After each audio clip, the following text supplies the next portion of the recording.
Patience is a virtue. Everything in life takes time. Stay focused, stay consistent, stay on your grind. Thanks everybody for joining. Welcome to Street Dialogue Podcast, where we get a dialogue from a street perspective. And we have a special guest today on, Anthony the Real Ketchup Guy Martins. Y'all welcome to the show.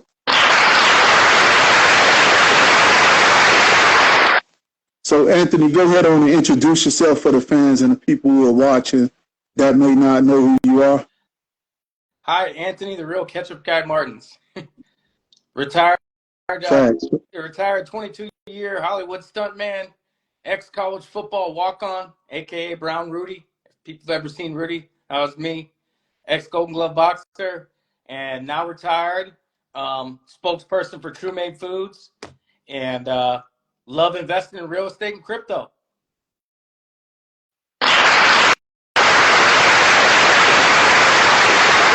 So where are you actually originally from? I know you moved to Los Angeles in 1999. Where are you actually from? So I moved 25 times growing up, and my dad was not in sales. My dad is actually from Africa. He's from a little island called Zanzibar. It's off the tip of Tanzania. It's about a mile off the coast. He met my mom in Iowa, where I was born. And I know I don't look like an Iowan, but that's just how it went down. And then my sisters were born there too. We moved all across the Midwest and East Coast. And I went to college in Erie, PA for 5 years. I went back to Ohio, where my mom and dad were at the time, and bought my first car, which I still have, and then drove out to California, to Los Angeles and Hollywood. And I've been here ever since. Wow. That's incredible. So I'd like to go into your upbringing. So you said you stayed with your mom and your dad? Yes. Growing up? I was very fortunate. My mom and dad were together for 50 years. That's the good part. The bad part, my dad passed about a year ago. He was a good dude, man. He was tough on me. He was hard on me. He was good to my mom, but he was there, and I wouldn't be where I'm at right now with him, 100%. Just the way he pushed me, and how he taught me how to market, not just True Made, but how to market myself when I got to Hollywood, how to act right with people, especially investing. A lot of people just don't know about money. That's why they're not good investors. They just were never taught that. And now I'm trying to, turn the tables and help young kids from all areas learn about money. I got a business degree and didn't learn about money. How sad is that? That's factual. Yeah, I got multiple rental properties across 3 different states, and I didn't even know how to do a loan. And I had a business degree. You should learn that. These kids should learn that in high school or college about Roth IRAs, traditional IRAs, SEP IRAs, what a 401k is, what a high yield savings account, what compound interest is. I was lucky my dad taught me that. And my mom was awesome, just always supported him and took me to every sports practice you could think of. Football, basketball, baseball, lacrosse, track, you name it. Yeah, they were great, man. I was very fortunate. It was tough. We started out, in a very small house, and my dad worked his butt off, climbed the corporate ladder, came here as an immigrant and lived the American dream. Facts. So what schools did you go to growing up, going to so many places? Like, do you remember the schools you went to and your interactions when you was in school? Only towards the end. Growing up, I went to many different grade schools. And let me tell you something, it was very tough in the Midwest, being a little brown kid in some of those Midwestern schools. But luckily my parents, because my dad was brown and my mom was white, they never looked at it, you know what I mean? They just taught us to love everyone. But I could tell that people were looking. And then once I got to high school, I started seeing it too, because I went to 2 different high schools. I went to an urban high school outside of Philly where it was a melting pot, and everyone was pretty cool with each other. But then 11th and 12th grade, I went to Ohio, and it was a lot different. I was one of the very few ethnic kids in the school, and it was tough. I grew up a lot. But I'm glad I went through it. And then, when I went off to college, college is a melting pot too. So I went to Gannon University, Erie, PA. I went to Henderson High School outside of Philly and Avon Lake High School in Ohio. Okay. So your father is actually black, correct? My dad is Portuguese, Indian, Chinese, Arab, Spanish, all. Okay, got you. Yeah, there's a port, where a lot of these ships would come. So I have a lot of ancestors from Portugal, Angola, India, and all these other places. I'm the new American. I used to call my dad Gandhi and my mom Snow White. Yeah, my mom's white like socks, and my dad's just a little brown dude. And I got along with everyone, but all my friends of color would go, "Wait, that's your mom? No way." Right. You blended in. People probably thought you was Hispanic or something. I blended in with everybody. Blacks, Italians, Puerto Ricans, Mexicans, Dominicans. It didn't matter. And another reason, it wasn't just my look. It was just my parents taught me to just love and respect everybody, especially if they respected you. That's facts. So what made you get into being a stuntman? So, great question. To be honest, I was never really good at anything. And I was never really good at sports. I was always the smallest. I was always the slowest. And a lot of people told me I never could play. So it drove me to keep practicing in grade school and high school. And then it drove me in college to be a walk-on, to be kind of the Rudy story.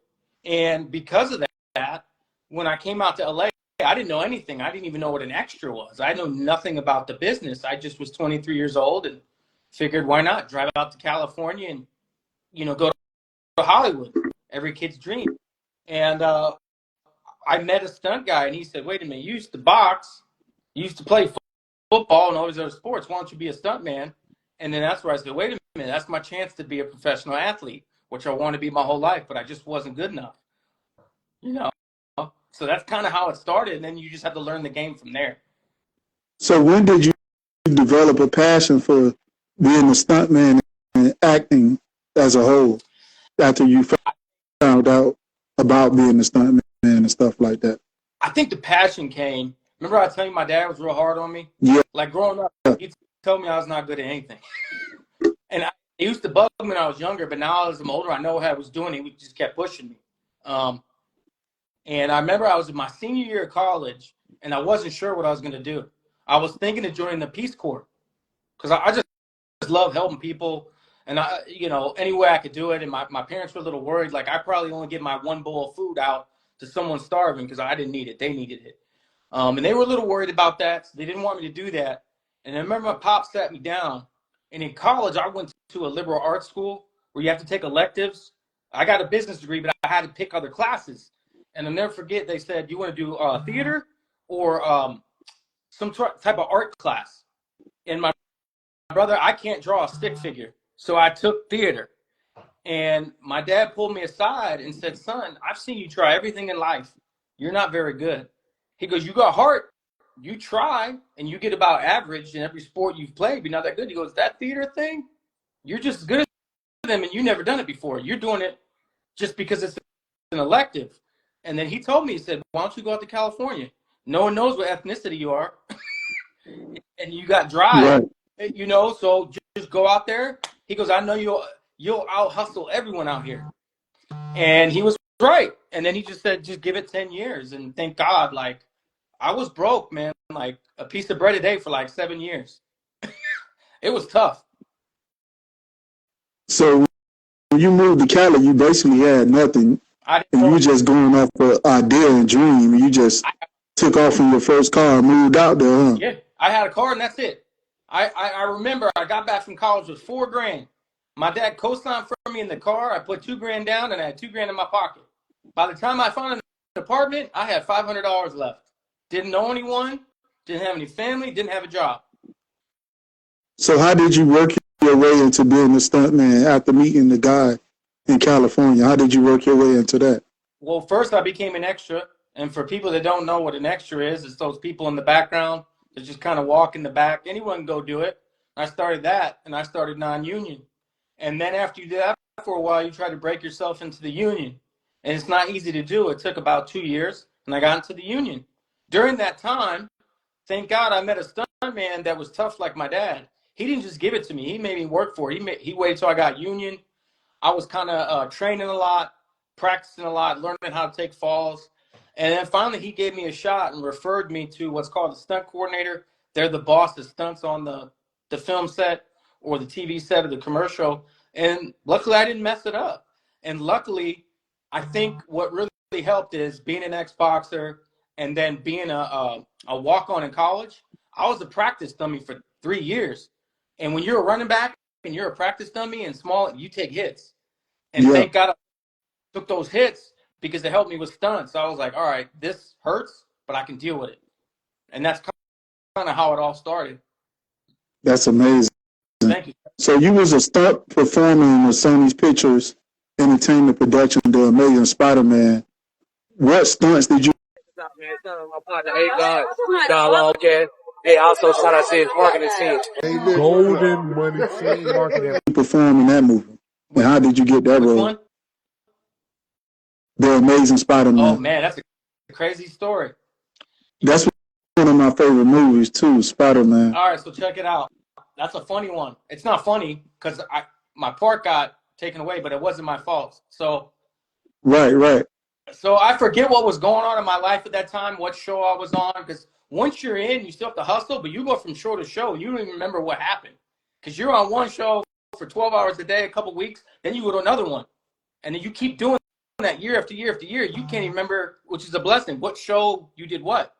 But I won't forget this one, because one day I woke up with a pain in my stomach, and it hurt all day, and it hurt so bad I went to the hospital. Long story short, they had to take they had to do surgery or take my appendix out. Oh, I had one of them too. Okay. While I was there, Spider-Man called for me to go to set, and my call time, it was like the day before or something, and I was going to play a part and get the snake was going to throw me. It's called a ratchet. They put a wire on me and throw me across the street, which is not fun, but it's good money. It's cool. It's a part. I couldn't do it because I was in the hospital. So the coordinator luckily liked me because I did a car hit for him before where I actually had to go through a windshield of a car. And he says, no worries, mate. Next week, we'll call you, heal up. And funny enough, he put me on a gurney because I was healing up for my appendix. And I'm one of the dudes in the gurney that turns into one of the lizards or whatever. Right. I got an easy day, thank God. But that's funny, right? You probably gave him that idea too. Like, hold on, he in the hospital. Let's go on and roll it like that. Well, because I called him, I felt horrible. I'm like, I let you down. Like, I felt horrible. I've never missed a job in my life. I've never been late. Like, I'm very punctual. And I felt horrible. Like, when I say I'm going to do something, I'm going to do it. I have respect for my boss or even my friends. Like, I'm going to do it. And I felt like I let him down. He goes, if you died, you would have let us down. And that was really cool. He said that. And I go, well, cool, give me the part. I'll still take a beating. And he goes, no, sir. I'm putting you in this gurney. Don't try to fall off it. Don't do it. He's like, don't do no stunts. Because I'll be honest, some people can't even handle the makeup when they do it. If you have, if you're claustrophobic, it's actually a stunt because you're in this stuff scared for hours. And you barely these holes, and then they put these weird contacts on you. So in a way, it's a stunt, but luckily that never bothered me. I just thought the makeup, like those people are so cool what they can do. It's That's really a part of the game. Oh man, and they're amazing when they make me look all bloody or cut up or like some sort of evil spider or lizard. Right. So moving on to the next question, Iron Man. You played Village there. How did you land that role? So, and that's funny. And that's one of my favorite because I'm the first person Iron Man ever saved, ever. In the franchise. Like, right. That's pretty cool. So they cut this part out. It's funny you brought Spider-Man up first. I have it on my stunt reel. But if you there's a part in the movie where we were going to come up to this little boy, and Iron Man does this, and his flames come out or whatever, and was it Iron Man or someone else? I don't know, but we got yanked in a wire 30 feet back to the dirt, bro. It hurt bad. One of the stunt guys got knocked out. We did it 3 times. Imagine being yanked like 10 feet in the air and then just hitting the ground. Anyway, they cut the part, and they asked me to come back for reshoots. And when I showed up at reshoots, they just made me the dad. And what's funny, the little boy, guess who his real dad was? Who? The bald guy, the real bad guy in the movie. Oh, okay. So he was sitting there watching me be a dad to his son. That's funny. Yeah, it was, and then they were teaching me how to speak the Farsi, and forgive me anyone watching if it wasn't Farsi. I don't know Arabic, but they were helping me teach the little words and try to say stuff, and it was a cool scene, man. That actress cried every single take on cue. I don't know how she did that. The one playing my wife, like that was fun. And then I took a beating from that actor stomping on me, but that was pretty cool. That was definitely pretty cool. That took a whole week, and there were like 7 cameras all around that scene. So they actually let the guy stomp on you, for real? Oh, stunts are real, man. I know they're CGI now, but I've really been hit by cars. I've really gone through windows. I've really been thrown downstairs, and so have all the other stunt people. And when you're on a wire and you get yanked, you're on a pressure system, and you go. Like, it takes the life out of you. Woof, like, you're gone. So that actually goes into my next question, because growing up, I was a fan of Indiana Jones. So Indiana Jones and the Kingdom of the Crystal Skull, which you played in 2008, I know that had a lot of stunts in it. So what was the stunts like in that, and how did you land that role? That's the first time I had to shave my whole body. I was one of the Apocalypto dudes with the tribal. Yeah. I was one of them. Everything was shaved, and they put a weave on the back. And I had this huge weave, and then it took 9 hours of hair and makeup to put all those tattoos on me. And literally all I was in was a thong. And to me, that's a stunt. 9 hours straight? 9 hours of hair and makeup. Then we go, and we had to climb out these walls. If you know that scene where they're going through that little dungeon and we pop out and chase them and all that stuff. When you're naked in a thong, that's not fun. And then, No. And then you've been sitting there for 9 hours letting them put makeup on you. And then when you're done, you're tired, and you got 2 hours to take it off. Then you get 4 hours of sleep. You have to come back and do it again. Yeah, that's crazy. You just think about the money, and that you're on a cool movie, and you're having fun. You're chasing Harrison Ford around. I mean, come on. Every little boy's dream, right? Facts. So you also played in Creed. Yes, sir. How did you get into that role in that movie? So it was more the fight coordinator than a role. I did play a role. I'm in the fight before Michael's looking down, watching me fight before he fights. I think it was the Puerto Rican cat with the tattoos, Gabe. Yeah. But they hired, as I became more known in stunts, they knew me as a little boxing guy, because I used to fight amateur while I was in college playing football and all that. And I had worked my name up. So it was a blessing. They hired me to create all the fights. So every single move in that movie I created, obviously with the help of the director and Michael, and we all worked together. But every day, Ant, what you got? And I'm like, let's try this. Just every day I had to come up with something. And it was stressful, but it was a lot of fun. I mean, to be able to start the first Black Rocky, come on. And they trusted me to create the fights. That's a big on Goose. Bro. Man, I got to meet Andre Ward, and I'm in the clinch with him, trying to teach him stuff. My brother, man, I don't get starstruck too much, but meeting all those fighters was awesome.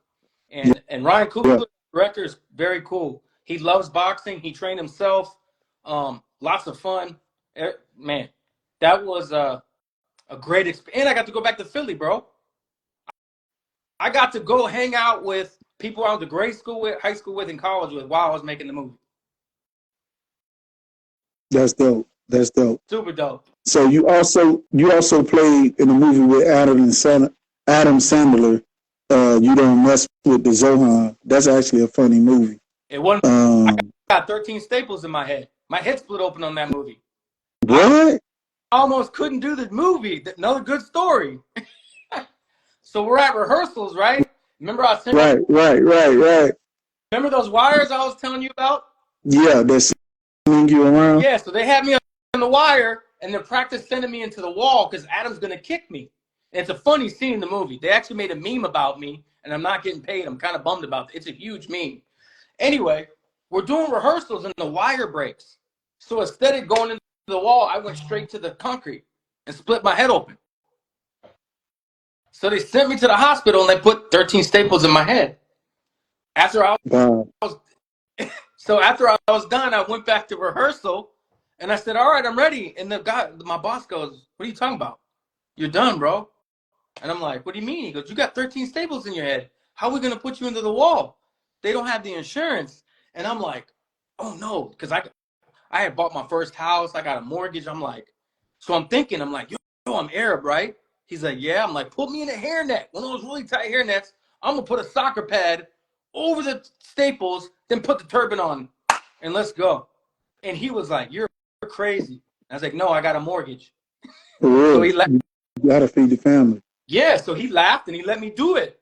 And what's funny is it's the scene. I sneak up on Adam, and he turns around and takes apart my gun, and then I try to shoot him, and I'm like, uh-oh, and then he kicks me into the wall.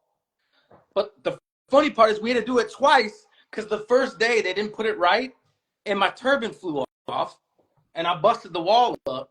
So I had to come back the next day and do it again. But luckily, because I busted the wall up, it was a little softer the second day. Yeah. That's crazy. And now, in a meme, if you go on the internet, it says, how do you properly disarm a gun? And it shows like a thug trying to get someone's gun, and it switches to Adam taking apart mine. I'm like, dang. Man, that's crazy. 13 stitches? Staples. Staples. Yeah. What's good, y'all? It's your girl Pinterest, and I just want to give a big shout out to Golden Money Team Marketing. Y'all make sure y'all get at them for all promo services, all marketing services, the whole nine, media, all that. Make sure y'all tell them that your girl Pinterest sent you. Okay, so now another movie you played in is The Green Hornet, directed by Michael Gordy. Tell me about that movie and how you got in that movie for stunt roles. It was the same boss as Spider-Man.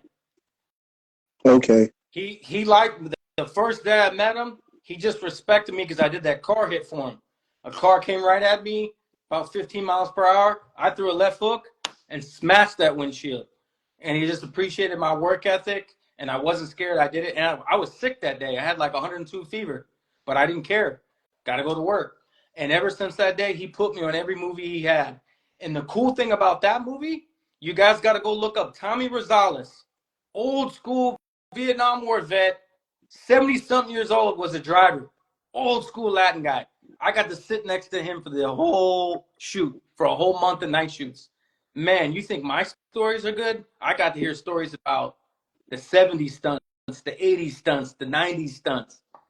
And he, he would just tell me stories and then tell me how he was going to do this, go slide around the corner and what I would do with the car. It was so much fun. And then I was shooting an AK out of the window. That's dope. So you had Barrio. Was you the main actor in this movie? It looked like it. No, you remember Chino XL, the rapper? Yeah. He was one of the main names in it. I was just brand new to Hollywood. For whatever reason, they put me on the cover. He wasn't too happy, and I felt bad because you were on the cover of the movie. You want to hear another funny story? Yeah. So the original cover is like this, right? Right. They got in trouble for that back in the day at Blockbuster.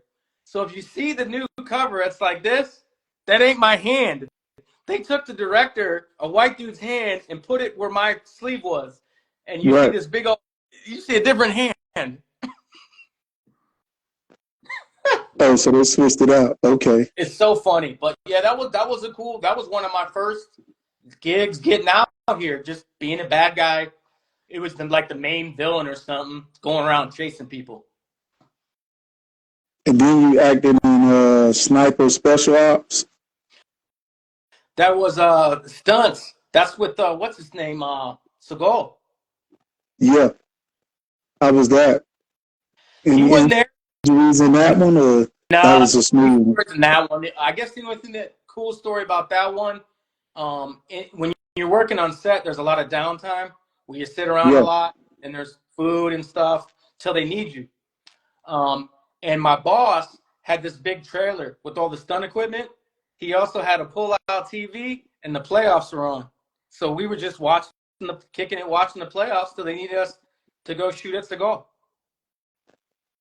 So that was pretty cool. But other than that, no, there wasn't anything crazy. Like, there were a lot of bombs and explosions, but I didn't get hurt. No one got hurt. It was a great day. Lots of fun. Another movie you appeared in was Once Upon a Time in Venice. I liked that movie as well. How did you land that? You remember the guy I keep telling you about that put me in all the movies? Yeah. Him again? His son it became a boss, and his son put me on that. And his son is actually the coordinator of Fear the Walking Dead, and his son hired me to be like 13 different zombies. Oh, that was dope. Yeah, so basically with stunt people, because not a lot of us, especially ethnic stunt people, they'll just shave our head or change our beard and then bring us back and then put us in a different wardrobe. Okay, so what was your favorite person to work with? Man, there are a lot. I love Jamie Foxx. That was my first big movie. He was so much fun on The Kingdom.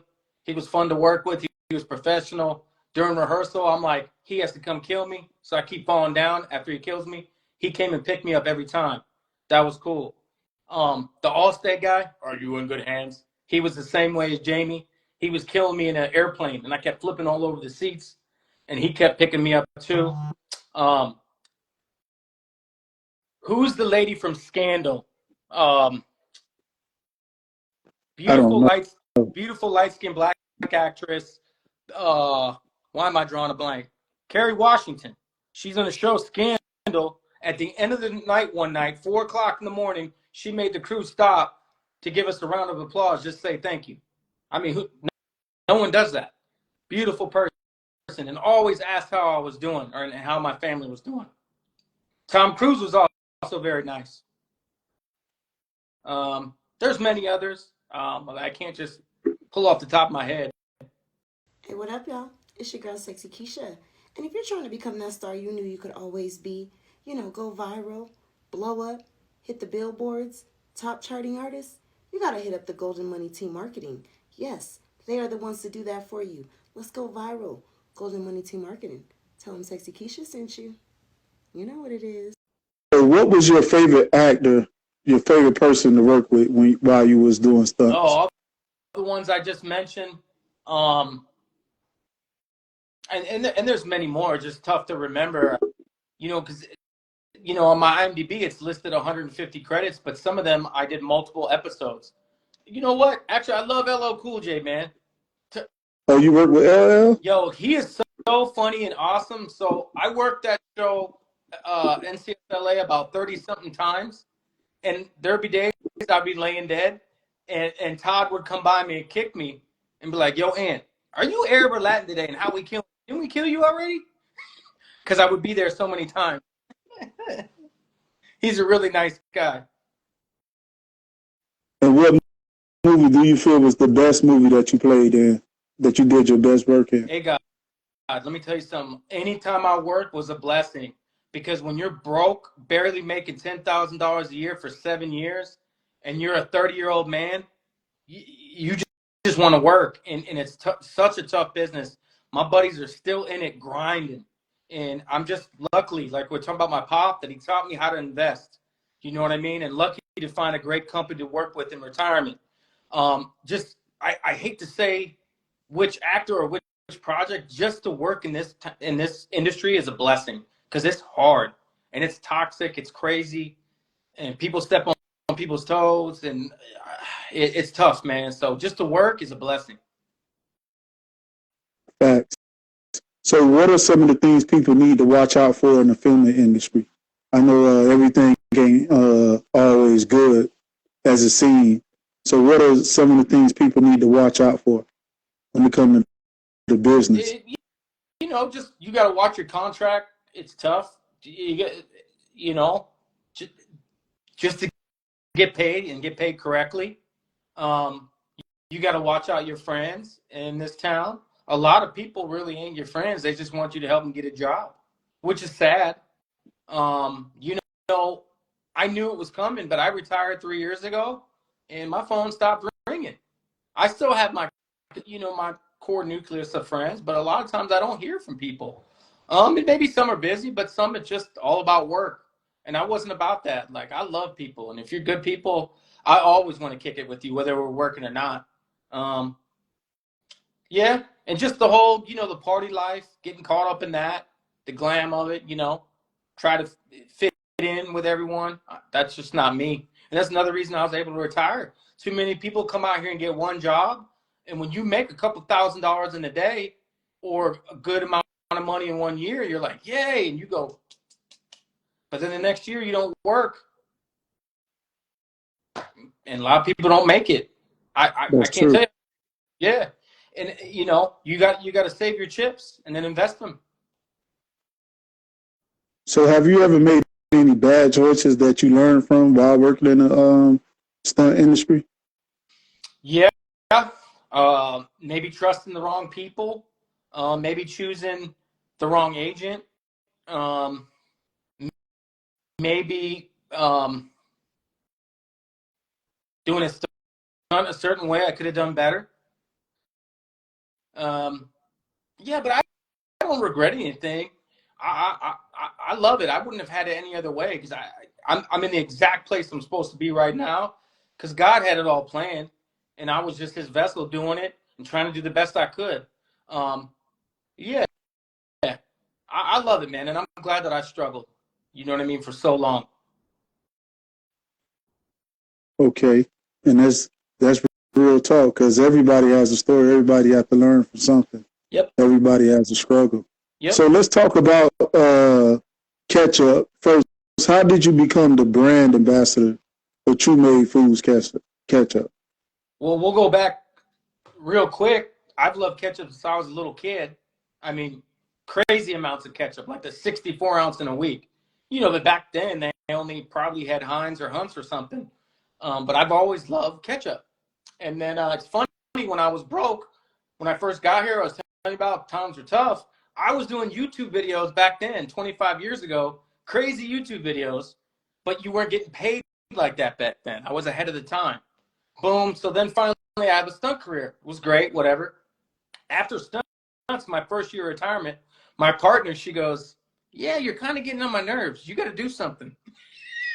You know, because I just chilled and healed my body. I didn't really do much. So I started really trying to start this brand. I started doing videos with just a different shirt, and then it started getting bigger. And then I created the Real Ketchup Guy. And then I was looking into like kind of different brands, and True Made and I just kind of found each other, and I had no idea there was ketchup or condiments this healthy. Like, not fake sugar healthy, like no fake, no nothing in it, just fruits and veggies. So I talked to the owner, Abe. He's awesome. And we worked out a deal, and it's been amazing. And I love them. I love everything they stand for. I love their other products too. Today I posted some on their honey mustard because I think it's great, but I'm more of a ketchup fan. And they're minority owned, by the way, and veteran owned. And I love supporting those businesses. I know you and I talked about that the other day. So True Made Foods is not only known for ketchup, they're also known for other brands like barbecue. So can you get into that? What are some of the other things that True Made Foods make besides ketchup? They have barbecue sauce from the famous, look up the Pitmasters. They created their barbecue sauce and their seasonings. I love the all-purpose seasoning. And all their stuff, it's just fruits and veggies, no sugar, which is cool. Honey mustard, and then obviously my favorite. I like them all, but I'm the Real Ketchup Guy. So I love their ketchup. And there's not one food every day that I don't put ketchup on. I mean, I was eating pizza before your show, putting this on it. Right. I mean, look at my shirt. It says I eat it on everything. Right, it does. So, what is it that people don't know about what these companies are actually putting in the food? Oh man. Also in the ketchup, like what do we need to know about that? You guys, that people may not know. Everyone needs to know, and I'm not putting out any names. I'm not hating. I don't like to do that, but really read the labels, because just regular ketchup, a teaspoon of that ketchup is more sugar than a cookie. A cookie, that's a lot of sugar. And then if they say, hey, well, we have the fake sugar, that's bad for you too. And then if it has high fructose corn syrup, that's bad for you too. Look.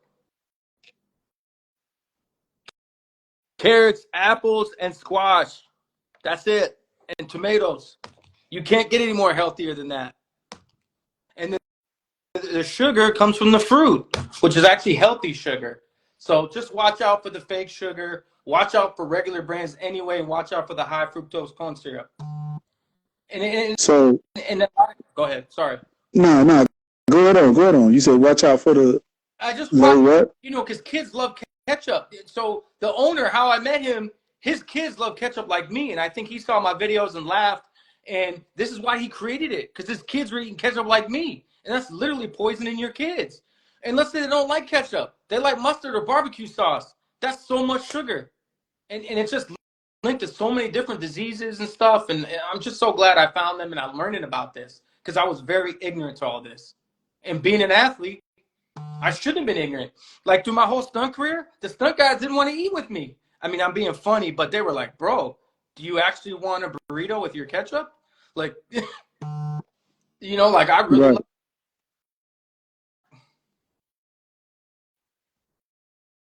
Hello? Yeah. Yeah, you got cut off. You say you really love what? Ketchup, man. No gimmick here. This is every day. So when people want to order this, I know you guys are in 50 states, correct? Yes, sir. All you have to do is go to TrueMadeFoods.com, put in your zip code. You'll find your nearest store. If there's not one close, you can order on the website or order on Amazon. And if they're trying to find it in their state, how do they go about finding it? You just look it up like that as well? Yes, to see what stores carry it? Go to TrueMadeFoods.com, put your zip code in. You'll find your nearest store.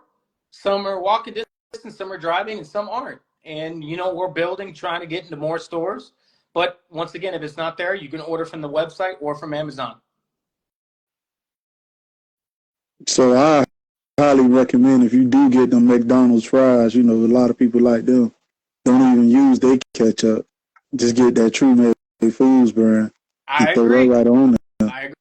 Something that's more healthier, it tastes good, and it ain't got all them chemicals in it. 100%. 100%. So when it comes to ketchup, what is your favorite food to eat when you're eating with your True Made Foods ketchup? Anything, everything. Oh, everything. Like, what would be your number one go-to food, though? I mean, I love ketchup. pizza every day, and I put ketchup on it. I love pasta. I put it on pasta. Obviously a burger, fries. I even put it on macaroni and cheese. Like, I put it on chicken. I put it on steak. I just love ketchup, and I don't like to disrespect people. And if it's going to bother people I eat with, I won't do it. But it's just something I do. It's not even trying to be funny. I just love ketchup. And I love, what's funny, I like mixing it with mustard or mayo or hot sauce. That's just me. But I do love ketchup. And I can eat it alone or mix it with stuff. And if we wanted to get one of those sweaters that you got, how do we get one of those sweaters? How can we purchase that? Yeah, you just go to my website. I got 2 different hoodies, this color or black. And then the same with the t-shirt. Okay, so if people want to find the merch, where would they go at? TheRealKetchupGuy.com. Exactly. So what else about ketchup should we know about? Like the process, how do they make it? They have their own. So the company's in Virginia, and that's where everything is kind of put together and made. I'm not there. I'm just here in LA, and I just promote it. Got you. A lot of videos and stuff, and definitely consume a lot of it. and I love collabing with people all over the world. It's so much fun. They'll end up getting a bottle, and then they'll make a video and shout me out or shout out True Made. That's a lot of fun too. Got you. So if anyone want to find you on social media and they want to get at you, how would they be able to find you on social media? You can find me here on Instagram, TikTok, Facebook, Threads, LinkedIn, X. What else is there? YouTube. So I think it's how would they be able to find you on Instagram? What would they be typing in? The Real Ketchup Guy, and you'll see The Real Ketchup Guy. Yep, you'll see the logo. So anybody trying to find the Real Ketchup Guy, you already know what platforms he's on. Just type in the Real Ketchup Guy. Anything else that you want to promote or throw out there before we end the podcast? I mean, that's it. Unless you'd like to talk about anything, I'm just happy to be here. It was fun chopping it up with you, and I appreciate you letting me talk a little bit about me and talk a little bit about True Made Foods, and I'd love to do it again. I know we did it real fast, but it's all good, man. And if there's anything I can say to anyone listening, man, I know it's kind of a little bit off the topic. Just don't give up. Anything that I've done in life, it's because people told me I couldn't do it. So, they told me I couldn't fight. I fought Golden Gloves. They told me I couldn't play college football. I played college football. They said, you can't go to Hollywood and be a stuntman. I went to Hollywood and became a stuntman. They said, at 45, you're going to retire and promote ketchup and become a brand? Yep. So for anyone listening, whatever dreams you have or multiple dreams you have, don't give up. Do it. Don't listen to everyone's noise. Anyone who's telling you can't or haters are unfortunately just mad at their life. It's got nothing to do with you. Just stick to your plan, please. I hope that. Yeah, and it's a pleasure having you on the podcast. We about to wrap it up with that on a good note. Y'all make sure y'all go follow the Real Ketchup Guy, and this is sponsored by Golden Money Team Marketing. If you need marketing, holla at Golden Money Team Marketing on Instagram, where they promote you 24/7 around the clock. And subscribe to Street Dialogue Podcast on YouTube. This will be posted on YouTube as well. Thank you, Anthony, for coming on the show. We most definitely going to link up again and hit a few more topics for sure. If you do have time to come on. And it's a pleasure for having you on. I appreciate you for coming on, my brother. It's my honor, man. It was my pleasure, too. Thank you so much. It was a lot of fun. Thank you. Salute, fam. Salute. Stay true, baby. All right. True Made Goods. Y'all go check them out. True Made Ketchup. All right, my brother. See you. Thank you so much. You're welcome. Cause we raised like that, raised in the streets, packing these guns, dope in my backpack, getting off a sack, busting licks, cause we raised like that. Watch my dope transform like Power Rangers. Empty out the clip, better bullet will tame you, leaving leaning like a shirt hanging on a coat hanger. Chopper bullets have you singing like an opera singer. Can't be a Patience is a virtue. Everything in life takes time. Stay focused, stay consistent, stay on your grind.